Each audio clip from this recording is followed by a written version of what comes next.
His Excellency Robert Kyagulanyi Ssentamu Bobi Wine has come out yet again to remind General MUHOOZI that brutality has never won against the people of any nation.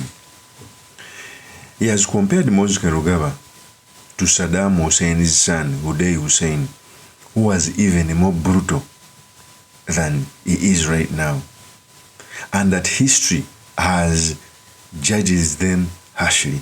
In a tweet, Bobi Wine came out to say, "Watch this and you might think you are watching films about Uganda in 2026, except that these documentaries are about Uday Hussein, Saddam Hussein's son, who was known for his excessive cruelty, abuse of women, erratic behavior, and gross human rights abuses, including torture, rape, and murder.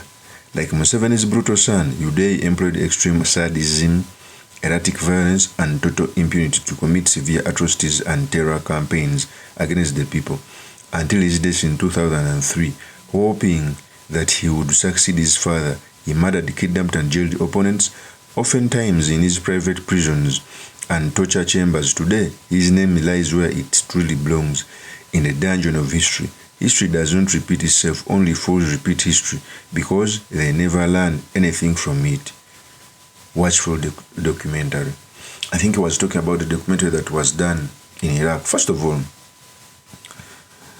right now as you near transition, ever since General MUHOOZI came out to announce that he wants to succeed his father, we've seen massive abductions, increased torture. Right now, Mwanga Chivumbi is nowhere to be seen in a country that NRM comes out to say that it is ruled by law. That decision of keeping Mwanga Chivumbi in ungazetted places, it shows how cruel General MUHOOZI is. For a CDF to come out and announce that it's going to hang Besigye, now Besigye is in jail, to announce that one day he's going to hang Sam Junganda, he's going to hang Lukwago, he's going to hang Bobi Wine. For a CDF to order a siege on opposition opponent Bobi Wine's house without a warrant or a search warrant. We are ruled by a militarism that history tells us that whenever militarism exceeds constitutionalism, we go in a failed state. For those who don't know, Saddam Hussein's son, known as Uday Hussein, he did worse things even now. He jailed opponents of his father. He murdered. He raped women. Uday Hussein one day even slapped the bodyguard of his father. We may see bodyguards of Museveni being slapped live on camera. He even murdered one of the bodyguards of his father to an extent that his father jailed him briefly. Can you imagine? His father, Saddam Hussein, saw that his son was doing very wrong and detained him briefly until the regime was overthrown. For me, I keep on telling people that history he has been with the brutal leadership, dictatorships with power, emperors with a lot of power, but they are no more. But history writes on them to an extent that what they did flows back in the family.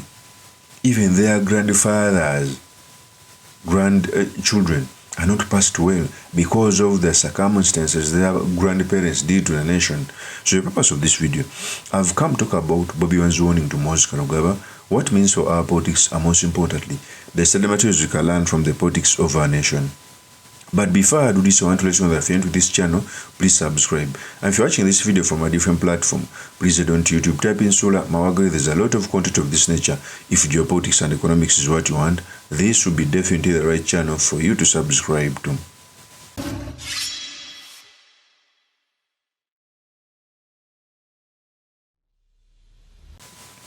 One, I keep on telling people that NRM, nobody from NRM should come out to say that NRM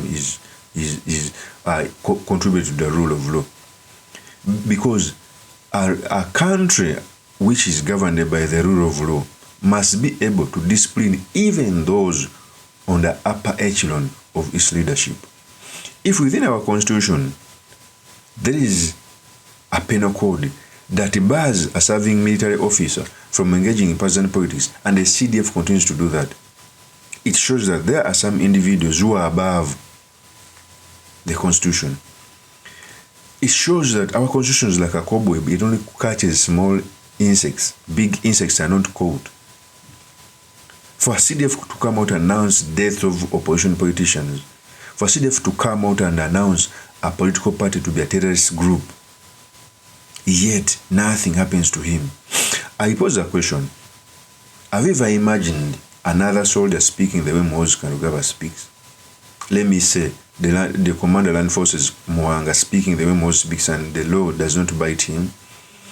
The moment you see the segregation within the application of the law, you only see signs of a failed state. Ladies and gentlemen, brothers and sisters, mothers and fathers, there is no country that has ever prospered when there are certain individuals that cannot be caught by the law. There is no country that has ever prospered when individuals with a lot of power can bypass the constitution. Those countries have always ended up failing in civil wars. Because what's happening now, they are inciting people, they are building anger in the people. Okay, abductions are excess. The criminal justice system, every time is being used on opposition opponents. Everything is being calibrated to a failed state. I know when these things happen, you go back to some of my videos when I'm telling you, Uganda is destined to failure for as long as we continue like this. I cry for my beloved country. Of course, since my name is truly Mr. Makindi Kawe Suleiman Magali. If you're into this channel, please subscribe, like, and comment so that I can motivate you to do more of such videos. I'll see you on another one. Peace.